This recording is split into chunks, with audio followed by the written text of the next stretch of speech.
Hey YouTube, this is Alexander, and I've had my Pixel XL for about 2 months now, so I thought I'd give you all an updated look at it. So without any further ado, this is Pixel XL 2 months later. Let's jump right on into it. So after having used the Pixel for this long, I still feel like it's a pretty damn slippery phone. Now I took a look at a case from Bear Motion shortly after I got my Pixel, and I gotta say that I'm glad I got one due to how much this phone slips and slides around, not to mention how scratch prone the back glass is. Speaking of which, I've actually managed to scratch and scuff up that glass panel a little more than I would have liked, but less than what would make it an eyesore, so it's really not that big of a deal to me. Also, despite the phone being a little thicker than some of its similarly priced competitors, that hasn't actually felt noticeable to me. It just feels natural at this point. Oh, and the metal and glass do pick up fingerprints fairly easily, but given that I got the silver version, they're extremely difficult to notice and easy enough to wipe off. Although, given the design aesthetics of the Pixel, I've actually had a few people confuse it for the iPhone, but when I promptly correct them, they actually know which phone I'm talking about, which couldn't have as easily been said about Google's previous mobile endeavor, Nexus. Using the phone from day to day has been awesome though. It still remains buttery smooth and breezy. Apps are quick to load and games play really well, even heavy ones like Need for Speed No Limits VR. The Pixel launcher has been nice to use, and although some app developers like Snapchat and Instagram are stubborn and refuse to update their icons to match the circles in the Pixel launcher, many developers have actually gotten on board with it, at least the developers for apps that I use. As I mentioned in my previous Pixel videos though, I do hope that more app developers get on this and update their app icons to support the circle look in the Pixel launcher.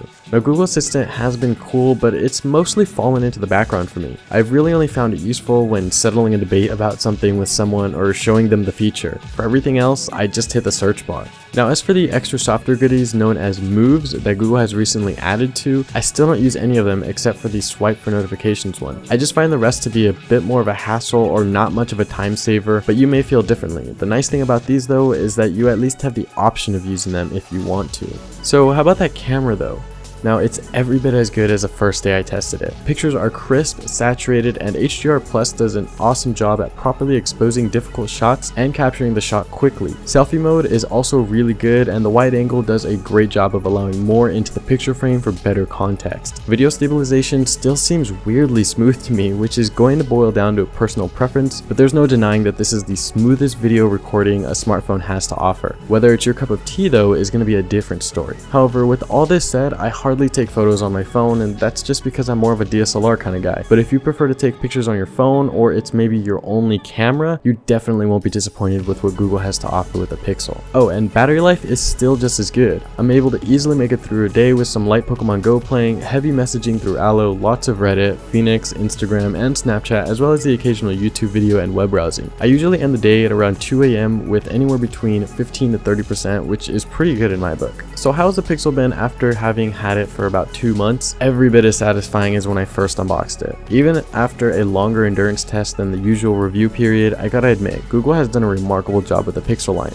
Sure, the design isn't everyone's favorite, and it does have a couple cons like the bottom firing single speaker, as well as the lack of any dust or water resistance, but it's actually not a bad device at all. Google has finally proved that it's able to bring a high-end flagship with the best camera, great battery life, and pleasant user experience, even if it does have a controversial design and a couple cons.